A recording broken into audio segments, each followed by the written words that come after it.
Good evening. আজকে আমি চলে এসেছি রবিবার। আজকে হচ্ছে 28 তারিখ, 28শে সেপ্টেম্বর। আজ আমি চলে এসেছি ধনুষকোটিতে। বিকেল 4টার সময় বেরিয়েছিলাম। মারাত্মক ভিড় এবং সেখানে জাম, গাড়ির মেলা বলতে পারেন। সব কিছু মিলিয়ে এখানে এত লোক হয়েছে যে গাড়িটাকে আমাকে ধনুষকোটি অবধি পৌঁছতে আধ ঘন্টা সময় লেগে গেল, জাস্ট হাফ কিলোমিটার রাস্তা। তো যাই হোক, আজ প্রচণ্ডভাবে হাওয়া দিচ্ছে, সমুদ্রের যে ঢেউ এটা উঠে চলে আসছে রাস্তা অবধি। এত জোর ভারত মহাসাগরের ঢেউ আজকে, জানি না কেন এত সমুদ্রদেব আজকে রুদ্র। আবার ওইদিকে বঙ্গোপসাগরে অনেক ক্ষেত্রেই জল কমে গেছে। আমি আর আমার মা বিকেলবেলায়, সূর্যটা একটু পড়েছে যাতে ঠান্ডা, কারণ এখানে রোদের প্রচণ্ড তাপ। এই আমাদের গাড়ি আর আমার মায়ের চুল দেখে বুঝতে পারছেন যে কী হারে হাওয়া দিচ্ছে এখানে। ওই যে সামনে সাদা সাদা ইয়েগুলো দেখা যাচ্ছে, ওটাই হচ্ছে সেই লাস্ট পয়েন্ট যেখানে শ্রীরামের ব্রিজ, মানে সেতু দেখা যাবে, রাম সেতু। সেই সেতু দেখবো গিয়ে আমরা। আজকে এই জায়গাটা রাস্তার অবস্থা দেখুন। এখানে জেনারেলি ভিড় থাকে প্রচণ্ড ধনুষকোটিতে। এত গাড়ি। এই গাড়ির মেলাটা শুধুমাত্র এইটুকুতে নয়, মানে পিছন দিকে প্রায় 1 কিলোমিটার অবধি এরকম গাড়ির এত ভিড় হয়েছে যে ভাবা যায় না। ভিড়ের চক্করে আমরা রাস্তা ছেড়ে এই রাস্তার পাশে যে বালির মতো ফুটপাতের মতো করা আছে, আমরা সেই রাস্তা ধরলাম ওই লাস্ট পয়েন্ট যাওয়ার জন্য। মূর্তিটা দেখা যাচ্ছে, সেখানে ভারত মাতার মূর্তি আছে একটা। তা আমরা এখন, আমার মাও আসছে এদিক থেকে, আমরা দুজনে এখন চলেছি সেই পয়েন্টের কাছে যেখান থেকে শ্রীলঙ্কা দূরবীনের হেল্পে, মানে ওই কী বলে ওগুলোকে, টেলিস্কোপের হেল্পে যে দেখা যাবে, শ্রীলঙ্কার বর্ডার দেখা যায়। শুধু শ্রীলঙ্কার বর্ডার দেখা যায় না, শ্রীলঙ্কার যে উইন্ড মিলগুলো আছে সমুদ্রের পাড়ে, সেগুলোও দেখা যায়। ভারত মহাসাগরের মানে একদম ভয়ঙ্কর রূপ আজকে দেখছি, বিশাল ব্যাপার।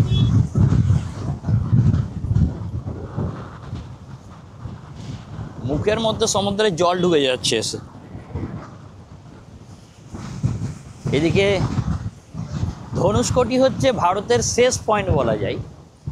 কন্যাকুমারী হচ্ছে দক্ষিণের শেষ পয়েন্ট, পূর্ব দক্ষিণের শেষ পয়েন্ট হচ্ছে এই ধনুষকোটি। এই ধনুষকোটিতে কোনো রকম প্লাস্টিকের জিনিস অ্যালাউ নেই, তাই এখানে যে সমস্ত জিনিসগুলো বিক্রি করছে সব জিনিসগুলো দেখতে পাবেন বায়োডিগ্রেডেবল, মিনস সব কিছুই বায়োলজিক্যালি প্রকৃতির সঙ্গে মিশে যেতে পারে, এরকম জিনিসপাতি এখানে বিক্রি করছে। ওই জন্য সি বিচ পুরো ক্লিয়ার দেখতে পাবেন, কোথাও কোনো পলিথিন বা কিছু নেই।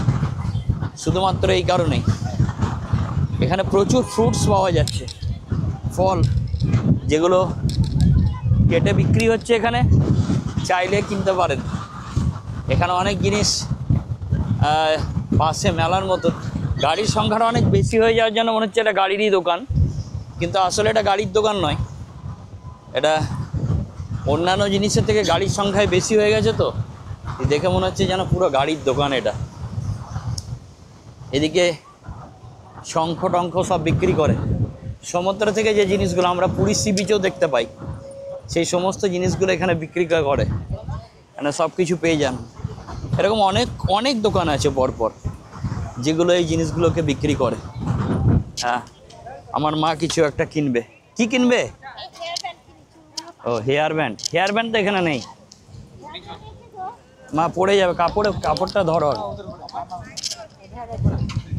আচ্ছা, কাপড় উড়িয়ে নিয়ে চলে যাচ্ছে। জামা কাপড়, আমার জামার অবস্থা দেখলেই বুঝতে পারবেন যে কি অবস্থার মধ্যে আমি আছি। মানে পুরো একদম উড়িয়ে নিয়ে যাচ্ছে, মনে হচ্ছে জামাটাকে খুলে নিয়েই চলে যাবে, এত জোর হাওয়া দিচ্ছে। হ্যাঁ, এই জায়গাটা কত লোক দেখুন, শুধু লোকের সংখ্যা দেখলে বুঝতে পারবেন যে কি অ্যামাউন্টে ভিড় আছে। এটাই হচ্ছে সেই পয়েন্টটা, যে পয়েন্টে বলা যেতে পারে যে ভারতবর্ষের শেষ পয়েন্ট। এখানে এত লোক আজকে কেন? আজকে, আচ্ছা, কারণ আমি বুঝতে পেরেছি, আজকে মূলত রবিবার, সেই জন্য আজকে এত ভিড়।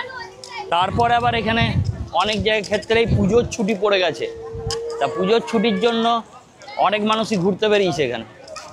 তারপরে রবিবার, দুটো মিলেমিশে মোটামুটিভাবে এত ভিড়।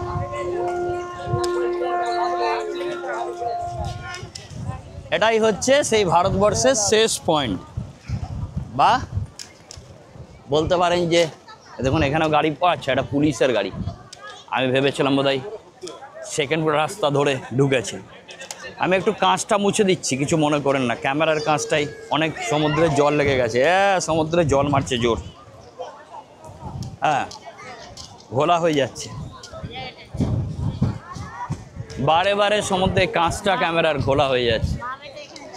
এবার আমরা এই দেখুন, এই হচ্ছে সেই পয়েন্ট।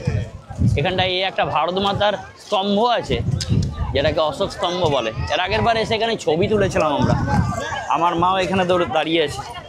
আমার মায়ের আমি একটা মোবাইলেই ছবি তুলবো, কারণ আমার এক হাতে ভিডিও ক্যামেরা।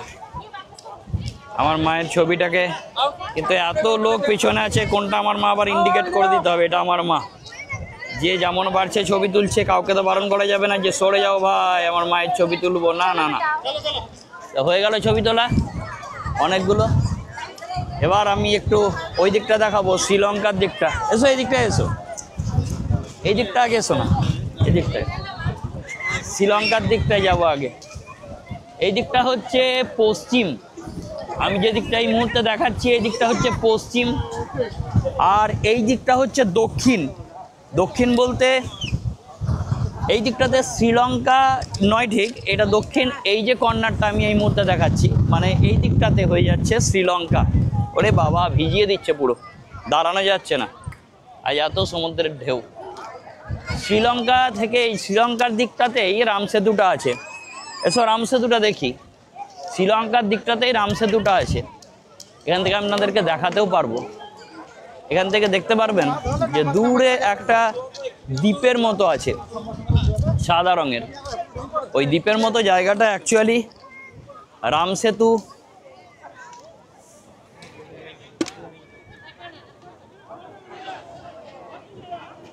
আশা করি সাদা মতো দ্বীপের মতো অংশটা দেখতে পেয়েছেন। ওই সাদা মতো দ্বীপের মতো যে অংশটা, ওটাই হচ্ছে রাম সেতু। ওখান থেকে স্টার্ট, এবং তারপর থেকে রাম সেতু আছে একদম শ্রীলঙ্কা অবধি, কিন্তু সেগুলো জলের নিচে আছে। এই সোজা চলে গেলে আমরা শ্রীলঙ্কা পাবো, যেটা এখান থেকে দূরত্ব হচ্ছে মাত্র 18 কিলোমিটার, 18 কিলোমিটার। এদিকে যাবে তো চলে এসো। আচ্ছা, আমার মায়ের ইচ্ছে হচ্ছে, কিন্তু ভিজিয়ে দেবে মা পুরো জলে, এত জলের। আচ্ছা, এই দিকটা হচ্ছে ভারত মহাসাগর, আর এই দিকটা হচ্ছে বঙ্গোপসাগর। আমার ডান দিকে যেটা আমি আমার হাত দিয়ে দেখাচ্ছি, এদিকটা হচ্ছে ভারত মহাসাগর, আর আমার বাঁ দিকটা যে দিকটা আছে এই দিকটা হচ্ছে বঙ্গোপসাগর। ভারত মহাসাগরের জলের ঢেউটা আজকে অনেক বেশি। জলের ঢেউ দেখলে বুঝতে পারবেন যে কি ডেঞ্জারাস কন্ডিশনে আছে। মানে এখানটায় মনে হচ্ছে একটা মানুষ টানুষ পড়ে গেলে আর তাকে উঠিয়ে নেওয়ার কোনো চান্স নেই, এত জোর জলের ঢেউ আছে। এবং সেগুলো পাড়ে মারছে। কোন পাড়টাতে? এই পাড়টাতে মারছে, এই পাড়টায় কিন্তু মারে না, এই পাড়টা সোজা জলটা বেরিয়ে যাচ্ছে বঙ্গোপসাগরের দিকে। তাই বঙ্গোপসাগরের দিকে যাওয়ার জন্য তেমনভাবে আর বিশেষ ধাক্কাটা খাচ্ছেন। আমি যেটা বলছিলাম, ওই যে সামনে যে শ্রীলঙ্কার যেটা, এই সোজা গেলে শ্রীলঙ্কা এবং রাম সেতু যেটা দেখা যাচ্ছে, তার থেকে একটু বাঁ দিকে ঘুরলে এই দিকটা হচ্ছে বঙ্গোপসাগর। এদিকে জলের কালারটা দেখবেন একটু লালচে লালচে হয়ে আছে, এবং ঢেউগুলো মূলত ওই দিক থেকে এইদিকে আসছে। এইদিকে জলের ঢেউ তেমনভাবে বিশেষ কিছু নেই, মানে জলের ঢেউ একদমই কম এই দিকটায়, এবং এই দিকটা শান্তভাবে ওই দিককার ঢেউগুলোকে সহ্য করছে। এবং এদিকে শান্ত পুকুরের মতো জলের ঢেউ, যেন দিঘি একটা। এদিকেও প্রচুর লোক, মানে এখানে সমুদ্র, মানে জনসমুদ্র হয়ে গেছে চারিদিকটা, এত বেশি লোক এখানে আজকে। এটা সানডেতে আমরা আগের বার যখন এসেছিলাম 2024-এ, সেদিনও এই সানডেতেই এসেছিলাম, যার জন্য প্রচণ্ডভাবে মানুষের ভিড় ফেস করেছিলাম। আজকে এসেছি, আজকেও সানডেতে হয়েছে, আবার কালকে আসবো, পরশু আসবো, 3-4 দিন আছি এখন এখানে, যার জন্য অটোমেটিক্যালি আমরা বিভিন্ন রকম ভিড় দেখতে পাবো। আমিও দেখাতে থাকি, দেখতে থাকুন।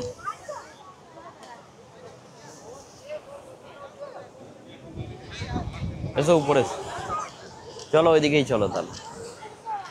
ওইদিকে উঠে কোনো লাভ নেই, এসো তাও। হ্যাঁ লাভ আছে, এই দিকটা একবার দেখে নি পুরোটা। হ্যাঁ মানে এত জিনিস আছে দেখাবার এখানে, খুব সাবধানে এসো মা, পা যেন না ধাক্কা মচকাই, পা মচকে গেলে। দেখুন এই দিকটা একটা জিনিস লক্ষ্য করুন, এই দিকটা সমুদ্র এত শান্ত হয়ে আছে যে এই দিকটায় স্নান করা যাচ্ছে।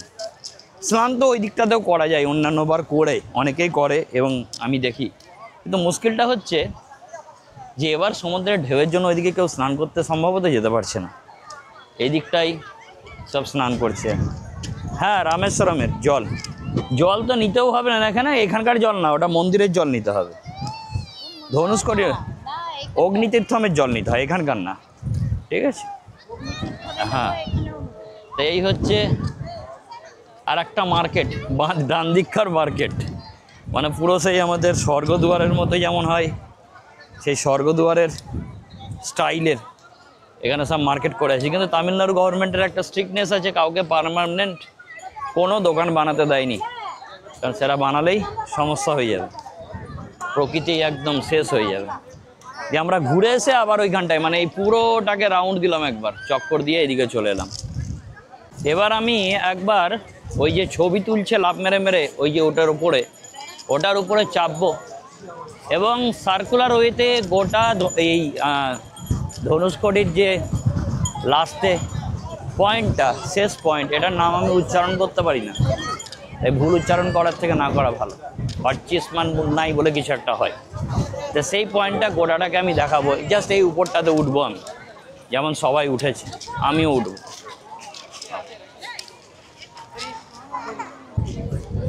ওই যে রাস্তাটা চলে এলো, ওই রাস্তাটা থেকে এন্ট্রি এখানকার, সেই রাস্তাটা থেকে আমি যেদিকে ঘোরাচ্ছি ক্যামেরাটাকে সেই দিকটা হচ্ছে ভারত মহাসাগর, আর আস্তে আস্তে ঘুরে ঘুরে ঘুরে ঘুরে যে রাস্তাটা আসছে সেটা আস্তে আস্তে বঙ্গোপসাগরের দিকে যাচ্ছে।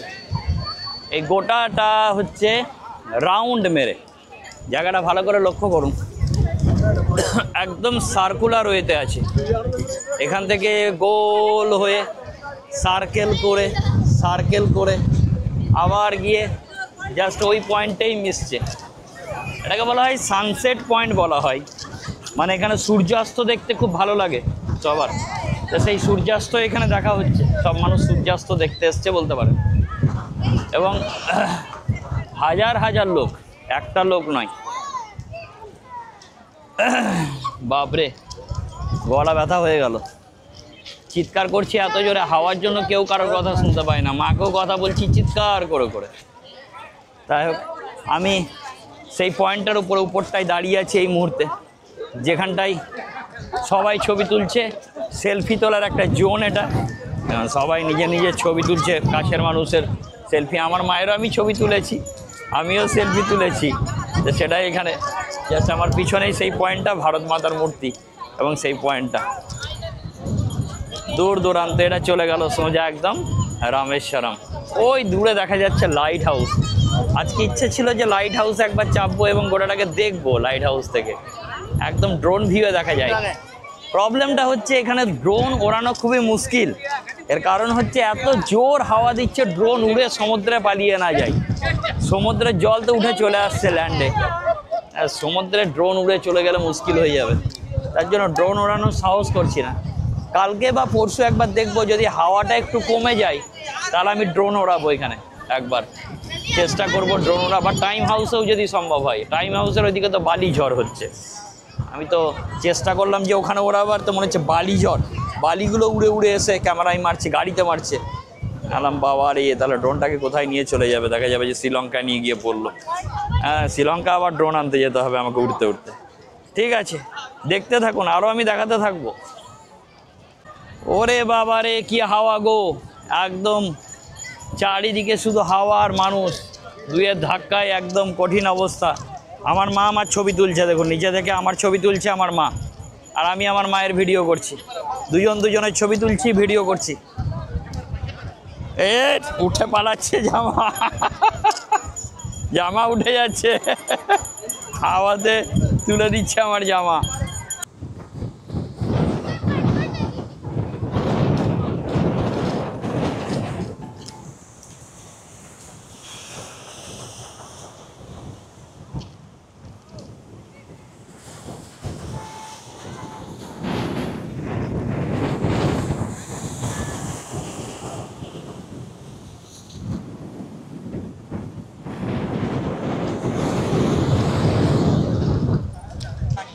সূর্য এবার ডোবার মুখে।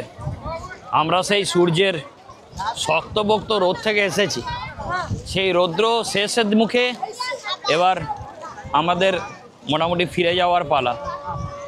তা ফিরে যাওয়া বলতে এখান থেকে তো শুধু ফিরে যাই না আমরা, তার সঙ্গে তার আগে বিভিন্ন রকম খাবার দাবার খেয়ে যাই।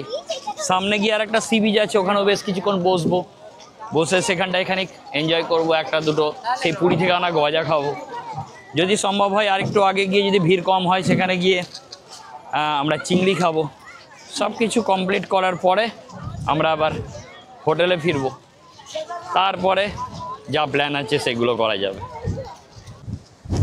আমরা ফেরার পথে আমরা এবার ধনুষকোটি থেকে ফিরে যাচ্ছি। ধনুষকোটি অনেকটা আগেই সেই লাস্ট পয়েন্টটা থেকে পেরিয়ে চলে এসেছি আমরা। এবার এসে যেখানটায় দাঁড়িয়েছি সেটাও একটা সি বিচ। এই আগেই যেটা একদম এটা ইনক্লাইন সি বিচ আছে, ইনক্লাইন সি বিচ হওয়ার জন্য এখানটায় চাইলে নামা যাবে এবং বসাও যাবে। মানুষ চাইলে এখানটায় বসতেও পারবে, কোনো অসুবিধা নেই, স্নান করতে পারবে, সব কিছুই করতে পারবে। এখানকার সি বিচের সৌন্দর্যটাই আলাদা। দূরে যে লাইট হাউসটা আছে সেই লাইট হাউসে অলরেডি লাইট দেখা যাচ্ছে, যে সেখান থেকে লাইট বিচ্ছুরণ হচ্ছে চারিদিকে, মানে যারা মৎস্যজীবী তাদেরকে ইন্ডিকেট করার জন্য। আচ্ছা, যাই হোক, এইখানটায় মেনলি দুটো পয়েন্ট, দুটো সমুদ্রকে পরিষ্কার করে দেখা যাচ্ছে। ভালো করে লক্ষ্য করুন, এইদিকে হচ্ছে ভারত মহাসাগর আর জাস্ট এই দিকটাই হচ্ছে বঙ্গোপসাগর। বঙ্গোপসাগরটা অনেক দূরে আছে, প্রচুর দূরে, অনেকটা হেঁটে যেতে হবে কারণ জলটা নেমে গেছে। এর আগের বার মেতে যখন এসেছিলাম এই সামনে অবধি জল ছিল। এখানে একটা নেভির, ইন্ডিয়ান নেভিরও জাহাজ দেখা যাচ্ছে, যেটা খারাপ অবস্থায় আটকে পড়ে আছে, মানে জল নেই বলেই হয়তো। আর এদিকে সূর্য অস্ত চলে গেছে প্রায়, আর বেশিক্ষণ এখানে থাকার পারমিশন নেই আমাদের। যাক, যতটুকু পারমিশন আছে আমরা আছি, কোনো অসুবিধা নেই। তারপরে আস্তে আস্তে আমরা বেরিয়ে পড়বো। আবার কালকে আবার আমরা থাকবো যদিও রামেশ্বরমে, আমরা কালকে থাকবো রামেশ্বরমে, কালকে আবার একবার আসবো। বিকেলের দিকে তো অবশ্যই আসবো, সকালের দিকে আসলে কোনো প্রবলেম নেই, কিন্তু প্রচণ্ড রোদ থাকে এখানে, এবং এখানে এমন একটাও গাছ নেই যেখানটায় আপনি দাঁড়াবেন বা একটু রেস্ট নেবেন, কোনো ছায়া পয়েন্ট নেই। তাহলে বিকেলবেলাটায় আসাটা, সকালের দিকে আসাটা একটু কঠিন হয়ে যাবে এখানে। তার জন্য বিকেলেই আমরা চেষ্টা করবো এখানে আসার।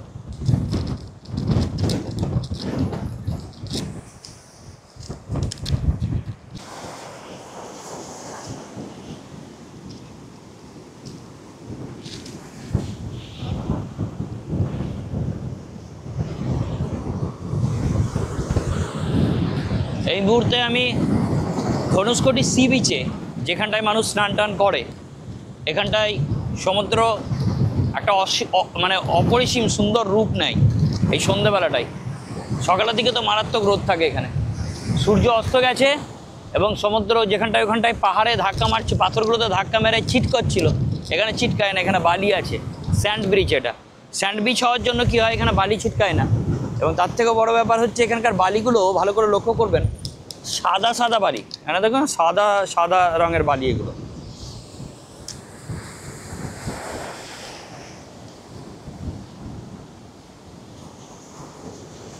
সমুদ্রের জল যেমন পুরীতে, এখানেও তাই, মানে সেই ফেনাভাবে আসছে, মনে হচ্ছে যেন পুরীতেই আছি, কিন্তু শুধু সি বিচটা আলাদা, বালির রঙটা আলাদা।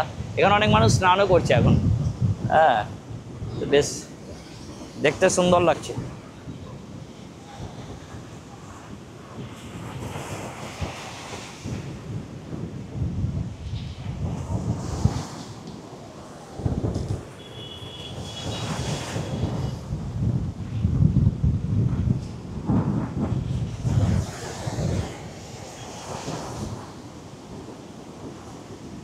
আর বেশিক্ষণ এখানে থাকতে পারবো না, এবার আমাদেরকে বেরিয়ে যেতে হবে, কারণ অন্ধকার হয়ে গেলে আর পুলিশ থাকতেই দেয় না এখানে, এখান থেকে বার করে দেয়। এবং রাত্রেবেলায় এই অঞ্চলটাতে আর কেউ থাকে না, একমাত্র যারা এখানকার মৎস্যজীবী এবং যে লোকাল মানুষজন তারা এখানে থাকতে পারে, আর কেউ থাকতে পারে না এখানে। সমুদ্র একদম এসে আমাদেরকে টাচ করার চেষ্টা করছে। এইখানটায় এই কারণে দাঁড়াতে ভালো লাগছে কি এখানটায় সমুদ্রের জলটা ছিট করছে না, আর ওখানে জলটা এসে হিট করছিল পাথরে, বাস আমার প্যান্ট ভিজিয়ে দিল। হলো আমি কথা বলতে লেগেছি ব্যাক সাইডে, আর সমুদ্রের ঢেউটা এসে আমার পুরো প্যান্টটাকে ভিজিয়ে দিয়ে চলে গেল, অর্ধেক প্যান্ট। হ্যাঁ, এবার আমরা খাওয়া দাওয়া শুরু করব। এই যে গজা, তা পুরীর গজা, জগন্নাথ দেব এসে পৌঁছেছে রামেশ্বরমে, একসঙ্গে কম্বিনেশন এটা।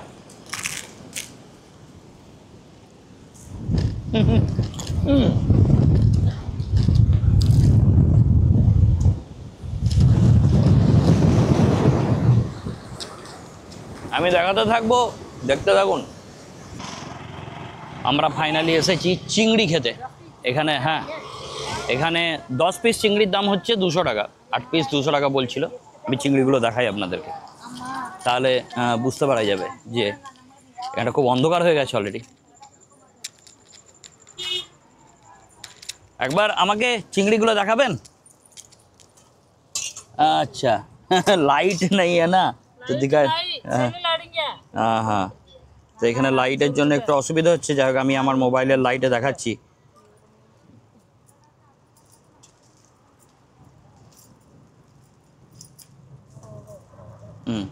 দেখুন এই মাছগুলো 10 পিস, অ্যাকচুয়ালি 8 পিস 200 টাকায়, but it is my sister has given 10 piece in 200 rupees. 10 piece. So এগুলো এরকমভাবে ছাড়ানোর পরে এগুলো দেখতে এরকম লাগছে।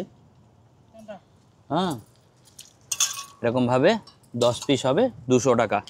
তো যাই হোক, এরকম 10 পিস 200 টাকায় চিংড়ি ম্যানেজ করা হয়েছে। 8 পিস 200 টাকা বলছিল। আগের বছরে তো 10 পিস 200 টাকাতেই খেয়েছিলাম, কিন্তু এই বছর আর সম্ভব হয়নি, দাম বেড়ে গেছে তার জন্য হয়তো। এখন আমরা ওয়েট করব, ওটাকে ওরা ফ্রাই করে আমাদেরকে দেবে, তারপরেই আমরা ওটা খাওয়া শুরু করব। এই আমার মা এখানে বসেছে। অলরেডি অন্ধকার হয়ে গেছে বলে আমাকে মোবাইলের লাইট জ্বেলে ভিডিও করতে হচ্ছে, কারণ এত বেশি বাইরে পরিবেশ অন্ধকার হয়ে গেছে।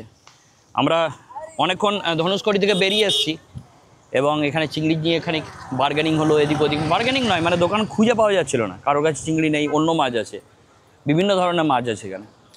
সেগুলো খাওয়া দাওয়া করে এই জাস্ট আমরা দাঁড়িয়ে আছি। দেখুন লাইট হাউস, এই যে সামনে, এটা হচ্ছে লাইট হাউস।